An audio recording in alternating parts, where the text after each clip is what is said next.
इंसान कहता है कि मेरे पास पैसे आए तो मैं कुछ करूं, और पैसा ये कहता है कि अरे इंसान, तो कुछ कर तो सही, तभी तो मैं तेरे पास आऊँ। Rich dad poor dad book America shortcut नहीं बताती है, ये सिखाती है कि आप पैसे की समझ कैसे विकसित करें, किस तरह से अपने पैसे की जिम्मेदारी निभाएं और उससे किस तरह से आप अमीर बने। तो दोस्तों शुरू करते हैं। काश कि ये बुक मैंने 20 साल पहले पढ़ी होती। ये लाइन अमेरिका के बहुत ही बड़े बिल्डर लैरिसन क्लर्क ने कही थी जब उन्होंने rich dad poor dad book पढ़ी थी। स्कूल जाओ और मेहनत से पढ़ो, ये जो लाइन है याद करिए, बचपन में हम सब ने सुना है और एक बार नहीं कई बार सुना है, रिश्तेदारों से, घर वालों से, टीचर से। स्कूल जाओ और मेहनत से पढ़ो।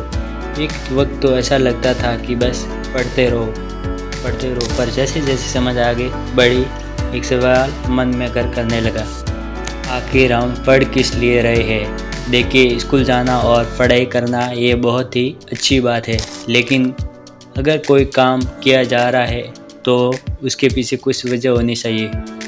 यह जानना भी उतना ही ज़रूरी है। अपनी पढ़ाई पूरी करने के बाद हम सबसे पहले जॉब ही ढूंढते हैं, ये सोचकर कि हमारी सारी प्रॉब्लम दूर हो जाएगी, पैसे मिल जाएंगे, घर बना लेंगे, गाड़ी खरीद लेंगे और जो भी ज़रूरत है पैसे से जुड़ी हुई वो पूरी कर लेंगे।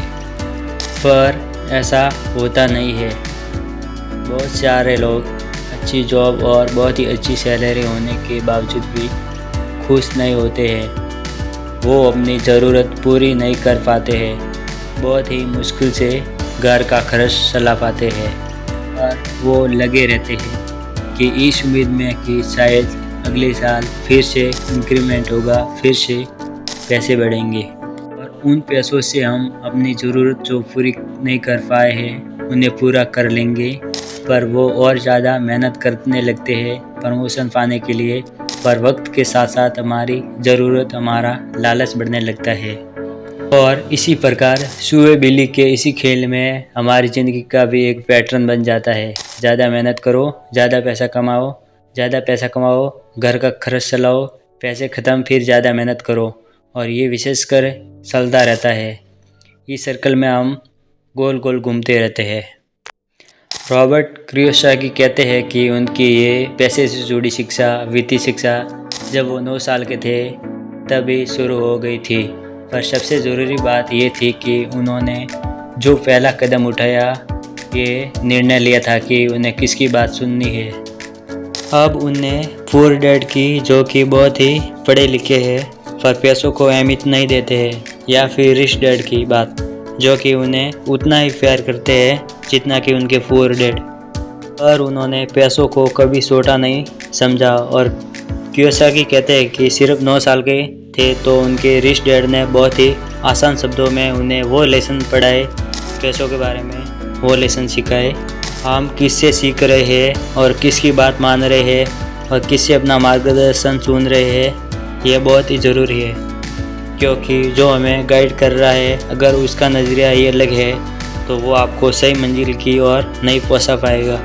रॉबर्ट कियोसाकी कहते हैं कि दोनों ही डैड, रिच डैड और पुअर डैड, उन्हें उतना ही प्यार करते थे।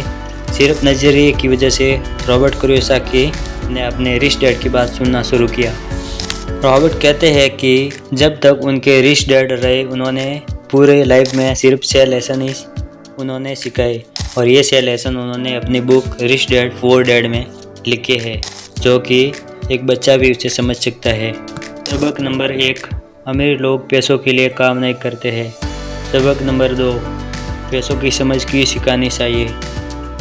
सबक नंबर 3, अपने काम पर ध्यान दो और अपने काम से काम रखो।